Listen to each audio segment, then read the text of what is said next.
Hi, this is Real Talk with Al. I'm Al Reynolds, Project Director for Neighborhood Initiatives at Literacy Inc. Link provides literary support to children and families while making learning fun.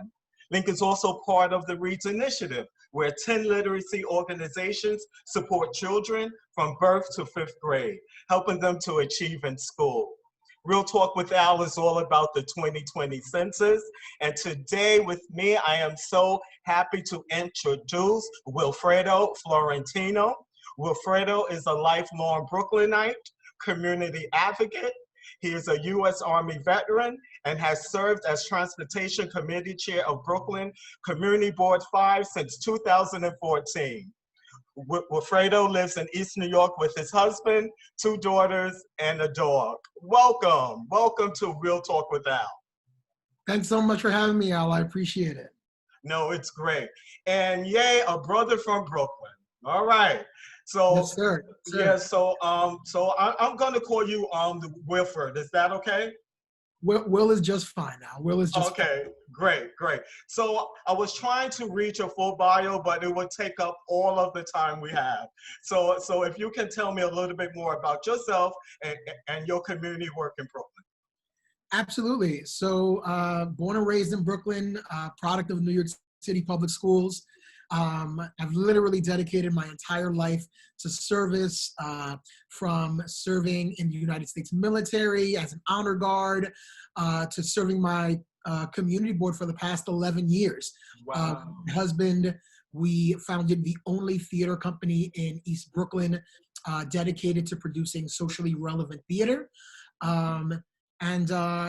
I am also a member of the New Lots Nehemiah Homeowners Association, which represents 5,000 homeowners here in East New York and Brownsville. And so well before the pandemic, my days and nights were filled with community advocacy and community work. Now my days and nights are filled with Zoom calls like the one that we are on right now. So the work hasn't technically changed. It's just the platform and the medium is a little different. Right. So I want to talk about the census now. So as you know, East New York is one of the lowest self-reporting neighborhoods in Brooklyn for the census.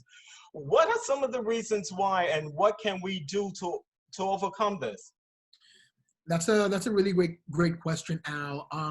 So you're absolutely right. East New York is a quote unquote hard to count community, and that's due to a number of reasons, right? One of them is the fact that a lot of folks don't trust sharing information with the census. Yeah. And the census as a questionnaire, as a information gathering platform, right, is something that is critical for our people to participate in, to fill it out without fear, right? Yes. The data that is collected by the census cannot be shared with law enforcement agencies or ICE, or any other agency, right? And the information is anonymous, right? So the information that is being collected is information that, as you know and as our viewers know, really equates to services, right? Yeah. We're talking about services, we're talking about money, we're talking about representation, and it is only in our best interest as Black and brown communities to participate, right? If we don't participate, and there is significant participation from more affluent communities, then the resources will go to more affluent communities, right? Not necessarily the communities that need those resources. Yeah. So I know we only have a short period of time when it comes to the county for the census, but what can we do to help with this challenge? So Al, today, the day that we're filming, I know that this may air afterwards, but the day that we're filming, we are exactly 50 days from the new deadline, right? The deadline has been changed by y'all President Trump from what it was to what it is currently, and we have literally lost time. We have literally lost time. Yeah. Our people can submit the census. And so there are a number of efforts going on citywide. I am a part of a 5-borough coalition of folks that are activating community to encourage them to fill out the census. We have been doing days of action in our community. We have been doing call banks and text banks to folks in our community, really communicating the importance of the census. It cannot be said enough, right? If we, for the next 50 days, if it is that we mention the census every single day, that may not even be enough, right? We may not even break the numbers that we had back in 2010. And that's disappointing because as I mentioned earlier, it is going to impact funding. The most recent data that we have is that we may lose up to 2 congressional seats, and those are a lot of congressional seats, and those congressional seats are going to go to areas that are filling out their census regularly, and who may not necessarily have the same type of history or experience with law enforcement as Black and brown communities do, right? We have a very we have a reticence, right? A reticence of collaborating with police departments and governmental organizations because of a real history that we have, right? A real racial history that is is impacting us to this day, and so we need to really separate that from the importance of the census, because again, if we don't fill out the census, it is as if we didn't exist. And I think that is something that we need to understand as a community, right? We don't fill out the census, we don't acknowledge everyone that's in our home, documented, undocumented, same gender loving, absolutely everyone, then we are literally we don't exist. Yeah, and what I really like about you is that you started this work early on, and I'm hoping that this platform, Real Talk with Al, will help with this in some way. Just the viewers watching this, please let people know they have to fill out the census. So Wilfred, I'm sorry. I want to mention the fact about youth, right? Yeah. We are talking about youth and youth activation, and not only do we have hard to count communities, but youth as a population is traditionally undercounted and underreported. Back in 2010, the undercounting of youth in the borough of Brooklyn was approximately 13%. And that's mind-boggling, where we are not counting 13% of all of the youth that exist in our borough, right? Again, it is as if they don't exist. We're not going to get resources. We're not going to get services. The schools are not going to be resourced, right? We understand through this whole COVID crisis how important it is that our schools are resourced and that resources are distributed in an equitable fashion, not equal, but equitable, in an equitable fashion. And if it is that we are not counting our youth, we are putting them at a disadvantage as it relates to the entire educational system. Yeah. So you mentioned that that you're married to your husband. How long? Oh wow! I better get this right. My husband and I, we have been together 10 years. Married. Wow. Married 6 this year. We have 2 little girls under 2.5, under 3. Our oldest just is about a little over 2.5. Our youngest just turned 1. But we are in the process of foster adopting. And so when my husband and I filled out the census, we did not have our youngest. Okay. Right? So that is a great question. What do you do if, you're in our situation or a similar situation, right? You are a grandparent, an aunt, a relative that is placed with a younger child, right? A younger relative, you can always resubmit your census. I think that that is particularly something that is not communicated, but the Census Bureau does, if they receive 2 censuses from the same household, they'll take the more recent one. And so that is something that needs to be communicated, that if your family composition dynamic changes, do it again, fill out the census. It was a question that I've received here in the community in my conversations with folks. And, I went ahead and I did my due diligence. And the census, mycensus2020.gov has an FAQ section that clearly outlines some of those questions that may not come out very often, right? That not everybody has. But this particular question about family composition and the changing of family composition is something that we need to educate not just ourselves, but our community on. That, yeah, you can refill out the census if it is that your family composition has changed. Yeah.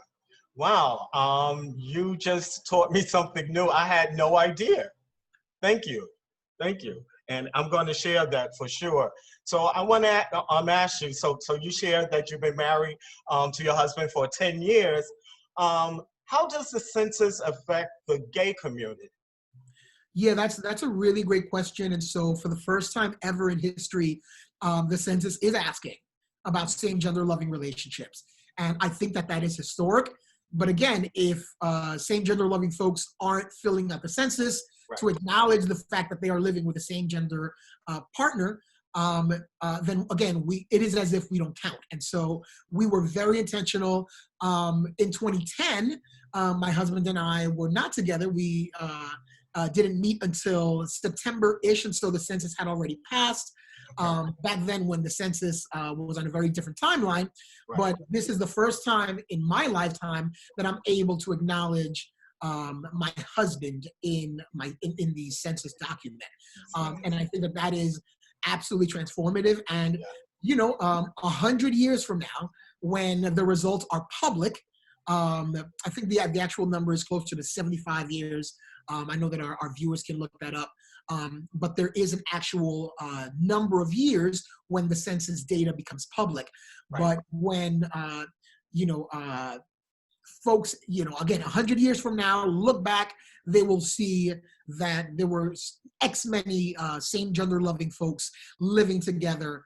And it's not going to be a foreign concept to them because, again, this census set the standard for that type of reporting. No, that's great. And thank you for that, because I think a lot of people may not be aware of that. So I'm so glad that now it's actually reported and you're counted. So that's important. So my last question, and you answered this. Just to clarify, I do have the data. It is that the information is released to the public 72 years after it's collected, right? 72 years. Yep. And so for those of us that are my age, your age, my age, we ain't gonna be around. We're not gonna be around. It's gonna be, yeah. I hate even adding those numbers when I come to my age, but yeah, you're right. But our ancestors are gonna be able to look back and say, right, Wilfredo Florentino, he lived with his husband and his 2 kids. All right, that's my relative. He lived with his husband.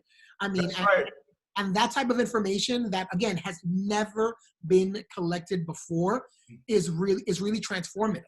And, representation matters. And I don't need to tell you or our viewers this, but representation is important.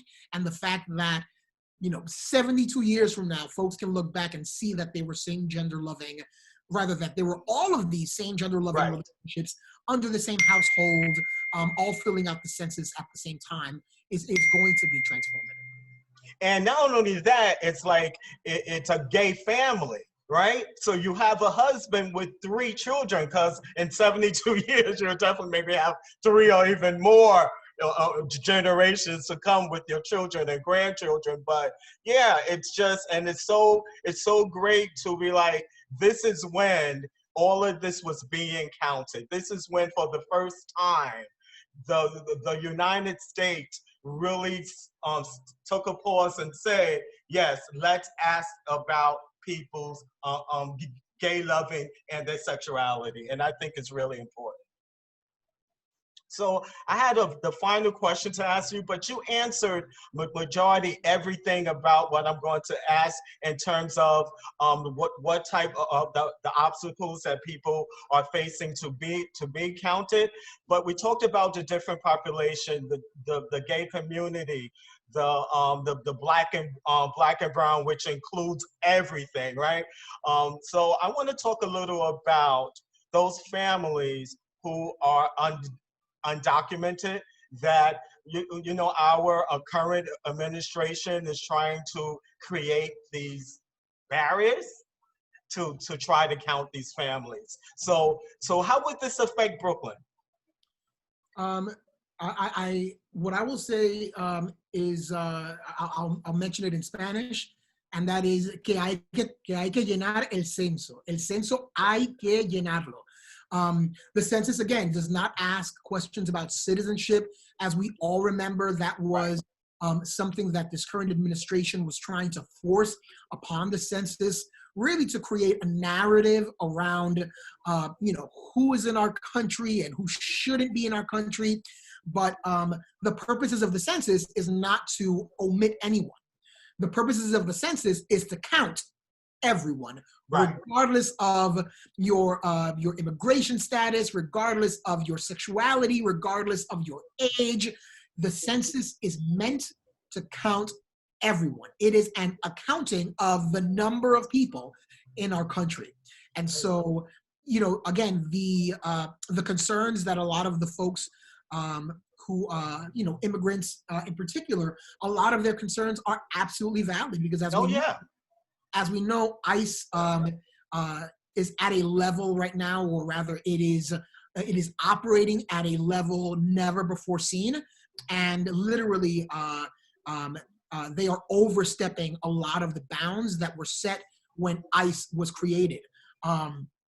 And our people are being impacted and affected and are genuinely scared and frightened and apprehensive about filling out the census. But again, rightfully so. It isn't as if these feelings or these sentiments are coming out of thin air. They're coming out of the daily experience that our people are having. But I will go back to what I said earlier in this conversation, and that is that it is literally illegal for the Census Bureau to share information with any other agency. The census does not ask questions about your immigration status. It does ask for your race. And I will implore my Latinx brothers and sisters. I am a very proud member of the Afro-Latinx community. My mama Black, my daddy Black. It just so happens that we speak Spanish. Right. We need to check Black. There is no Hispanic or Latino race box that our people can check. And so, the recommendation is that folks check Black, because we need to count our people accurately. The census doesn't ask about, religion or politics. And so, we absolutely have to be engaged in the process to ensure that we have the resources that our communities need. And, especially as we were living in the midst of COVID, and as we, move into the next phase of this pandemic. I didn't say as we, get out of this pandemic, right? We're talking about the next phase where we may have a vaccine, and some people are going to take it, others won't. We'll still be dealing with social distancing, right? But as we come out of this, I think that, the distribution of funding is going to be a conversation that we really need to take a lot more seriously. And we can impact that right now by filling out the census before September the 30th. Yeah, and which also happens to be my birthday, so I'm going to be shouting out my birthday, but it's also the day that the census has to be filled in. Yeah, well, listen, I was going to end, but I want to keep going with you because, I've been asked questions. So since I've been doing Real Talk with Al, people have been approaching me with questions, and that is what this is all about, right? So I remember I've got some pushback, and this is from a family member. They had their census form. Meanwhile, I'm like, well, fill it out and send it in. No, I did it online, but they say, well, I just have a question. I have the form because I did it online. Okay, the question was, so they said, well, they don't ask certain questions on the census, but when you count the number of people in your family, they ask for their date of birth, right? So there's this anxiousness. Well, if they ask for their date of birth, they can tell who the person is in the household. And my question, my feedback to them was, and you can add and help me because I want to make sure I'm saying the right thing, is that it's important to list the person's birth, because that's the number of senior citizen homes that's needed. That's a number of schools that's needed. All of those things that comes with the person's age. Is there anything else that I should be saying to people when that question is asked? I think that the way that you're answering the question, Al, is absolutely spot on, right? If we don't know that there are, 2 kids under 3 in the household, how would we know that we need to direct more funding towards early childhood education, right? The same thing happens with elders, right? If we have 2 folks that are retirement age, but we don't include their age, how do we know, right? How does the U.S. Census Bureau know that more services for elders and seniors and the older adult population are needed?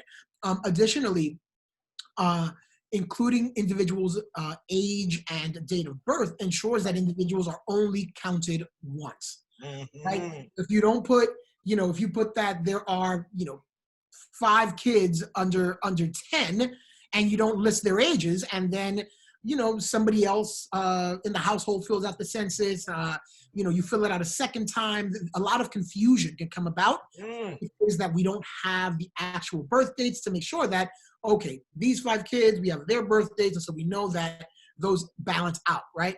And so that's why it is important. I mean, sometimes when you have a child that is recently born, right, and you don't include their age, you don't know that is a new person into the household.